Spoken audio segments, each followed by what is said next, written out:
In old age, they still produce fruit. They are always green and full of sap, showing that the Lord is upright. He is my rock, and there is no unrighteousness in him. And now, here's Reverend Sue.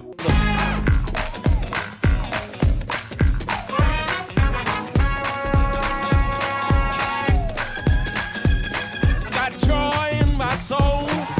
God is in control. I got Satan on my trail, but I'm singing all is well. He's attacking every day, but I'm watching while I pray. No matter the attack, I won't turn back. Good evening, and thank you for joining us again with Sunday Evening with Reverend Sue. Our guest is Dr. Felicia Wilson, and she is a licensed master level social worker, former family caregiver and educator. And she's the founder of Care Talk LLC, and it helps seniors and their families throughout the caregiving journey. Dr. Wilson's professional experiences with the aging population and families have shaped her unique approach to helping families address difficult topics and create effective family caregiving plans. Dr. Wilson received her PhD, Human Services, with a concentration in social work and community services from Capella University, and a Master of Social Work degree from Florida State University, and Master of Business Administration from St. Leo University. It is a pleasure, Dr. Wilson, again, to have you come with us to talk about always a very important subject in the need to just give more information during this whole aging process. And the thing is that this is Older Americans Month, and for year 2022, we will focus on aging in place, age my way. And I like that topic, age my way. Yes. I'm going to cut age my way. So with that, I was looking at it a while back and I said, age my way. That sounds real. That sounds in the independence. It's probably make a decision before other people make that decision for you. Mm-hmm. And I know back in 1963, where the president, John F. Kennedy, and members of his National Council of Senior Citizen led to designate May as a Senior Citizen Month. And now we call it Old Americans Month. So it's been around for a long time. Some people, every day, other people becoming conscious of May is Old Americans Month. And so thank you for taking the time to be with us today. Thank you so much, Reverend Sue. I appreciate the opportunity just to talk with you again about aging. That's something that we both have in common. Mm-hmm. And I love the idea of aging my way. In social work, we have a concept called self-determination, which simply just means allowing the client to determine for themselves what it is they want to accomplish, how they want to approach a goal or a particular situation.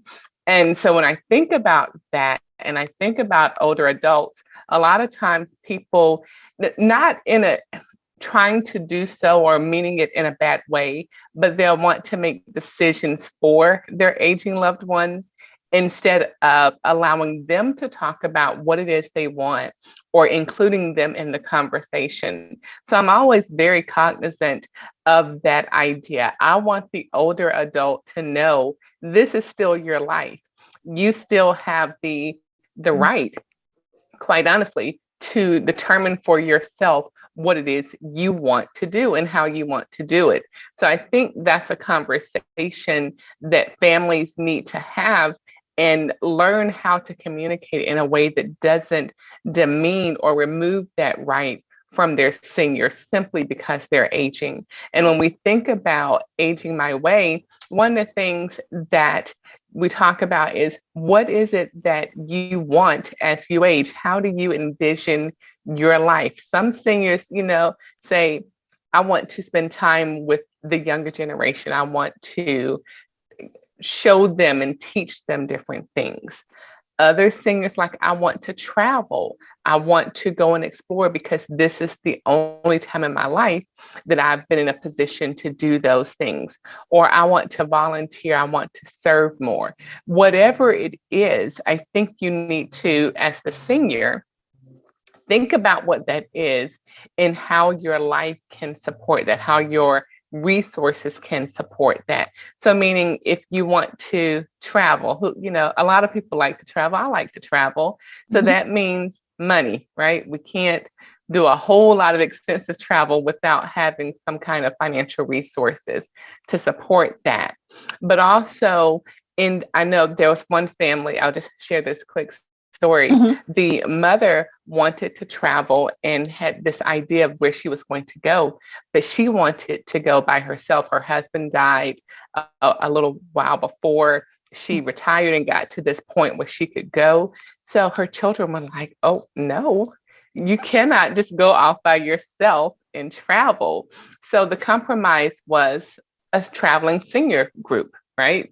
They're all over in many different cities, and they felt more comfortable with her going with a group in this organized travel process than her just getting in her car and taking off for however many days. So sometimes compromise is needed, but the end result is she got to do what she wanted to do as she aged. And I think that's just a beautiful compromise in understanding that you can do it. It's just how do we plan to do it? And from your standpoint, is Care Talk, okay, I know we talked a while back on caregiving, but today is age my way. So with your company, we can call you and set up an appointment and ask you to come in to our home with our families to discuss exactly what we are doing now and give the children or family members an idea of what we mean by age my way, because sometimes children can be very parents in some ages, when we get to a certain age, sometimes your children think you're not independent. So they put in this mind, you're not thinking right, which you are, and you can't do that on your own. So do you have do you come into the home or set up a meeting that you can talk to the family and talk about just what we're doing now, so the children can become, I would say, respectful, not that. It's almost like a sandwich. They're in between, so they really think that. Some of them think that you can't do it. So just talk about that a little bit. That you can, how you get the family together, so they would understand that now I'm an elderly person. These are some things that I want to do. These are some things that I'm thinking about moving out of my home. I'm thinking about getting my house designed a way that I think would be best for me. Can you talk a little bit about that? Well, I think one of the things in everything that we talk about with aging, it comes down to the core of planning. And that would fall under our, not necessarily family caregiving, because the family isn't in full caregiving mode, but that still is an opportunity to meet with the family, those who, children, parents, or whoever that support system is, and talk about how do the next 5 years look for our family. Mom, dad's retiring. How does their retirement income look? Because that definitely plays into what will happen. So we'll take the same approach, but not necessarily focusing on the family caregiving component, but looking at the finances, making sure that those things are set up in a stable situation. Also looking at the emotional state of the aging individual, because a lot of people, myself included, we have created identities around our occupation, what we have done for X number of years. If you ask someone to tell you about themselves, typically what they do for a living comes into that conversation. So what does it look like when you're not working? Who are you at that point? So that can begin to play into the senior's emotional well-being. So I think it's important that once we're at this aging my way phase or point, that we pay careful attention to the emotional well-being and the social well-being. Work environments can sometimes bring a lot of positive energy to an individual's life.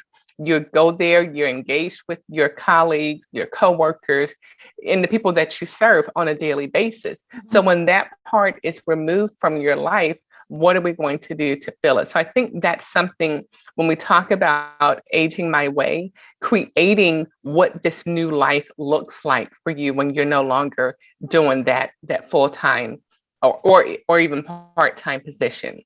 So I think so. Oh, you go ahead. I'm sorry. I'm sorry, Reverend Sue. No, you may go ahead. No, I was thinking about, as an elderly person, is a sense of purpose. Having a sense of purpose, because we, like you said, we worked in a field for a long time, and now you're retired. So what is it? What is your new sense of purpose? Yes, I was just.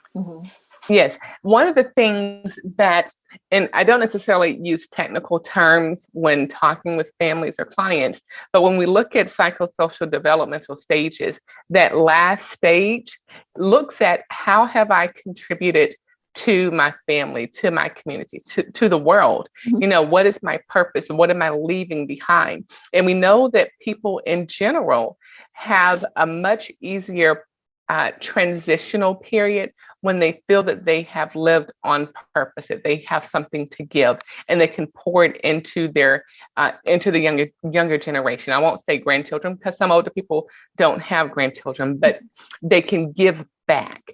And when you can help that senior realize, you may not be going to work every day, but there's still so much purpose in you. There's still so much that you can do for your community, in your family. So you don't just have to go sit in a corner now that you're done with that phase of your life. And I think that can be exciting, and also very inspirational for someone who is making that transitional movement from working to retirement or aging my way. I love to show different myths or pictures about aging, and you see older adults doing all kinds of things, like exercising, riding bikes, doing, all kind of things that in the past would have been like, oh my goodness, my grandma wouldn't do that, Well, why can't she? I mean, why can't your granddad still be active and enjoy his life and his body? So I think we have to, as a society, not look at aging as you age, your sense of purpose or your ability to do things diminishes. It does not. As you age, I think that's where you begin to be empowered even more, because you know so much more. You have so much that you can give. So I think that's really, really important to help older adults realize, and younger adults, their children, and society as a whole realize that aging does not mean that you're diminishing. Aging means that you can still be very active, very engaged, very much purposed. I like that, because we still have stereotypes about aging, and that's that every day we hear it, we see it, Definitely we witness that. Have you in your business, with your company, have you experienced this is what we're talking about, a family call you and they need your help? They really need your help. They read your way out website, which is fantastic, your podcast, all the things that you do, and they not even want to talk to you. Say, we listen, Mom, Dad, thought about this, read an article this month about aging in place, age my way. What will you tell them? What would you tell the children sitting there? Because I'm like, I don't understand this. Mom is doing okay, but we have to keep an eye on Mom, because Mom gets in her car and she goes out all day, and we get worried about, we don't know what to do. How can you help us? How can you help us with this? I would tell them the first thing is to be respectful of your aging loved one, that just because they have aged does not mean that they cannot continue to do things. Now, let me say, or put this pin in it. I'm speaking more so when there are no obvious cognitive issues. Mhm. There are other things that we would need to assess and put into place to ensure the safety and well-being. So that's first. But we're presuming in this conversation that the older adult is cognitively intact, physically intact, and the only thing that's changing is the increase in their number of years on this earth. So from that vantage point, I would just encourage their children to be respectful of their wishes, to hear them out, to try to Mhm. understand why they're wanting to do those various things. But then also figure out, okay, I understand that as a child of an older person, you do have concerns about their safety, Mhm. about, I mean, there, how many scams do we hear about that are geared towards older adults? So there's reason for concern. So now let's focus on what safeguards can we put in place to make sure that they are in safe environments, that they are protected. But I would always, first and foremost, encourage them to have open ears and an open heart to hear their loved ones and understand why. Many times, and my children aren't grown, but I know that I don't do certain things or won't engage in certain things because my children may need to do this, or I need to do this for them. So as parents, we are accustomed to denying ourselves to a certain point so that we can focus on our family and do those things that our children need. So the idea is that once your children are grown and you are at a point where you can do, then why can't you? Again, making sure that it's safe, that you're in a safe space, and that there are protective measures in place.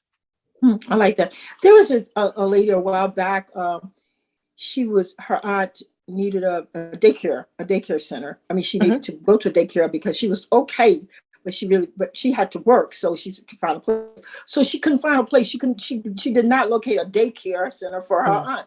So what she did, she was older, an old elderly person. She actually got, as a businesswoman, she got everything together and she opened her own daycare for older people. Literally opened her daycare. That was Nice. unbelievable. I mean, it was not unbelievable, but she said it wasn't there. So going back to, she had a purpose. And so, no, this, I can't find it. So why don't I research and find out how can I do it? And she did it. Yeah, I think adult day, I don't know that I like the name daycare. I get why it is. I understand what you say. You can be open. You can be open here. It's like, you go back to like children. You go into like a children's center. You take them and you pick them up. Yes, I fully get the idea, but there are a lot that are very active, and I think those are great for seniors who still need to be in safe environments, but still want to go shopping, want to go out to lunch, and to have all these different experiences. So I think that's awesome that she was able to do that for her aunt, and not only her aunt, but it was a blessing to other seniors in their area. But going back, going back to now is the name daycare. Okay, well, no, because it's interesting. I never liked the name daycare, but that's where they started. But you know, you change names every day. So what will you call it? What would you call it?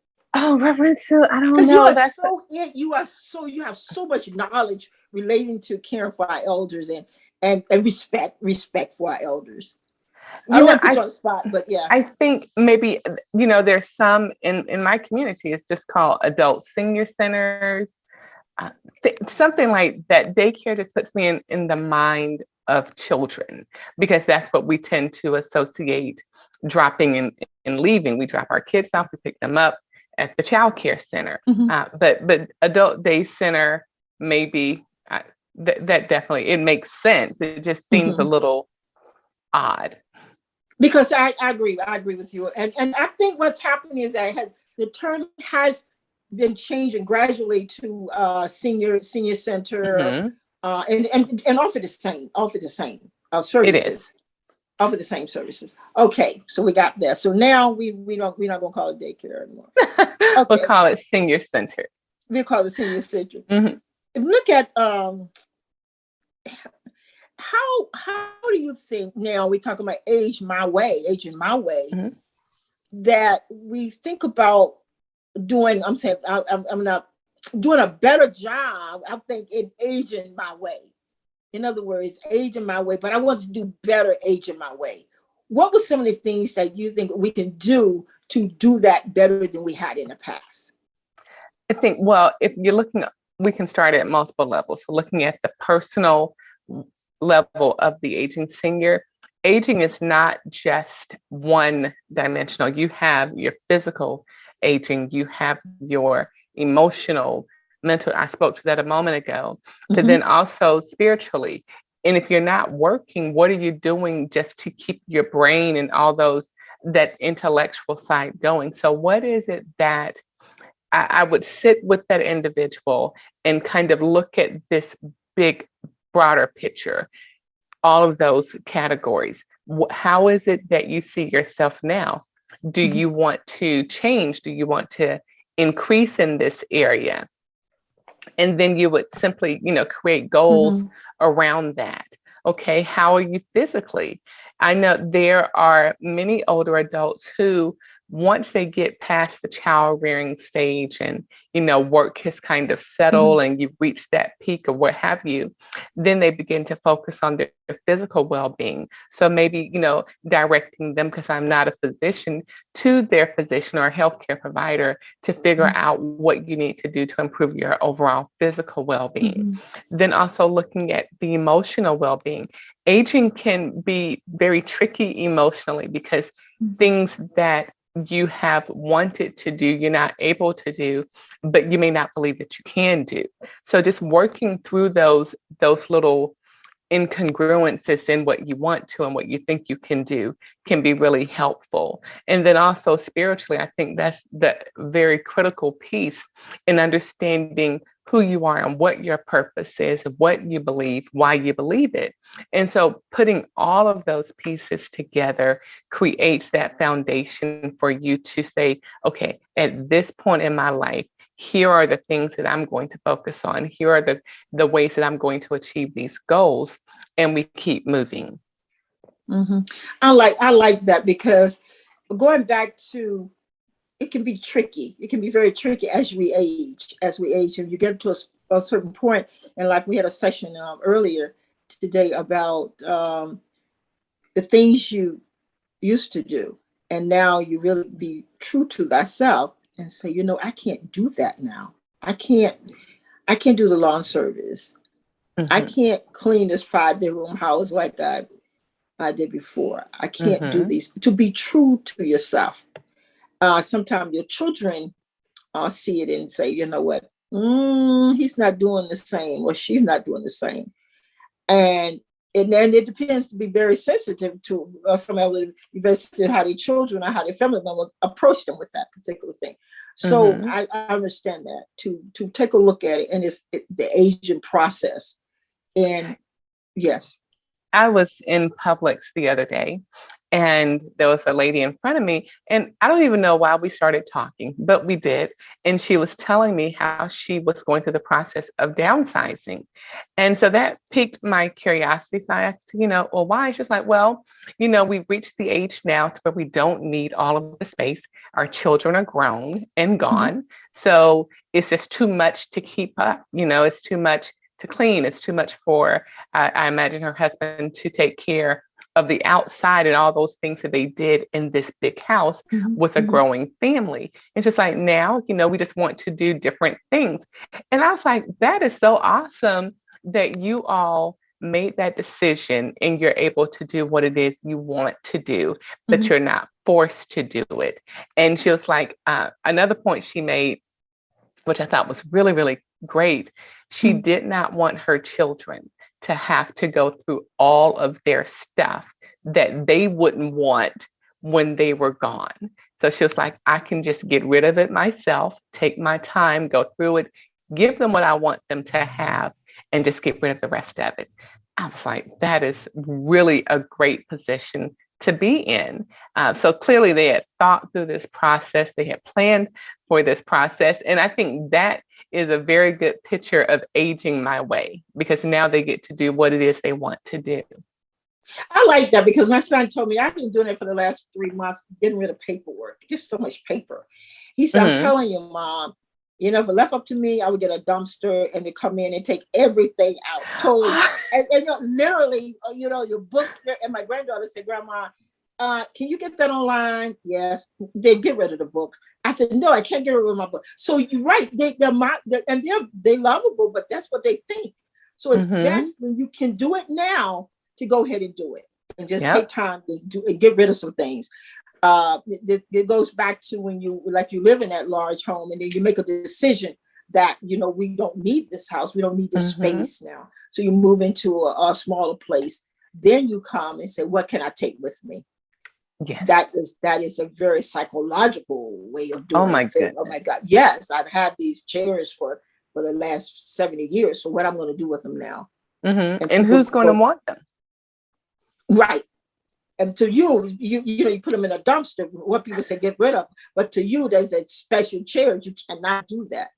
Do you, Hmm. as far as your company, your business company, do you give advice on things like that? You come in and as far as caregiving, to advise people how to eliminate some of the things they have, or do you provide services, organization that would actually do that for No, families? that really is outside of the scope of what we do. Okay, But okay, there okay, are many companies out there who assist with downsizing and estate planning if that needs to happen. okay. So at that point, it would be more of a referral to a business that actually does that is within their scope.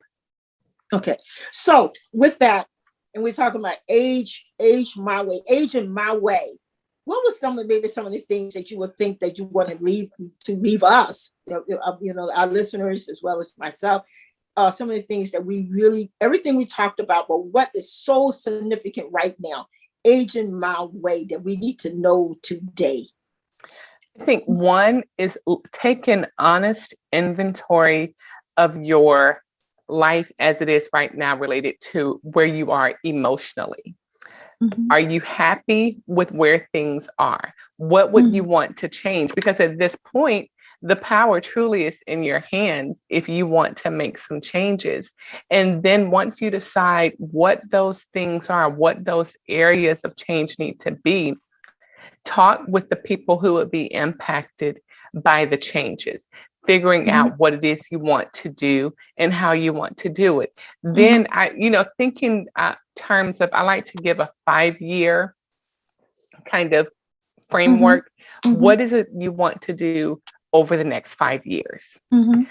Do you want to travel? Do you want to visit? Do you want to learn a new hobby? Do you want to go and volunteer more at a place? So thinking about Mhm. it in Mhm. five Mhm. year Mhm. time frames so that you can do Mhm. those things. But then back to when I talked about the different categories: physical well-being, your emotional, social well-being, spiritual, financial. I think just taking an honest Mhm. look at those categories, and sometimes it's not a happy look, Mhm. but I don't think that you can make plans and changes without actually assessing what's going on. So doing that, and then from there you can say, well, you know what, we have X number of resources. Let's take that trip to wherever. Let's just Mhm. plan it and let's do it, because Mhm. you can do it now. You're physically able to do it. You're financially able to do it. Let's just do it. And talking to your family and your friends about how you want to continue to age, making those end of life decisions so that you can say what it is you want rather than leaving it to someone else to guess about what it is you want.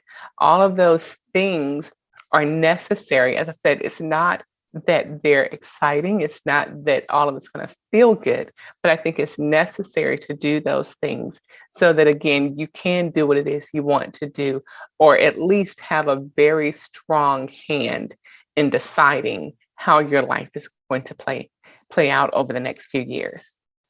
Thank you so much. And I also feel that when we're doing that, we really take the burden off our family members. It's just, I've seen it happen so many times that it's like they're not as nervous about it at the age in my way. They feel good about it, and then they become a part of it. But when you leave everything to them to make that decision, sometimes they don't want to make the decision because they feel like they're going to hurt you as a parent. They don't want to make the decision because they don't know how to do it. And they don't want to make the decision because of the reason. But if we do it ourselves right now, aging my way, you just take so much off your family members by doing it yourself. Absolutely. And it doesn't have to be done excluding them.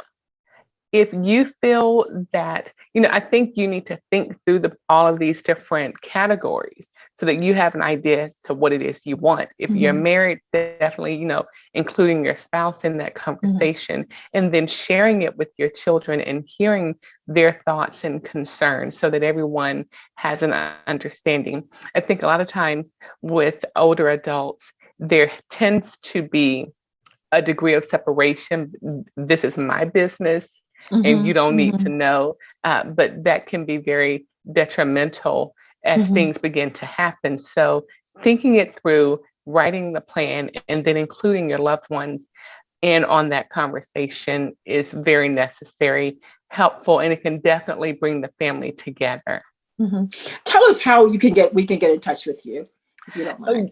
My website is www.caretalk.net. That's www.caretalk.net. And there's a contact us option on the bottom of the page. And feel free to complete that, and I will be more than happy to connect with you. Thank you so much, Dr. Wilson, again, for taking the time to be with us. And you continue to do what you do in such an outstanding way of doing it. We love you, and God bless you. Continue to bless you for all the information and all the help that you've given us here in this country and beyond this country from a global perspective, really.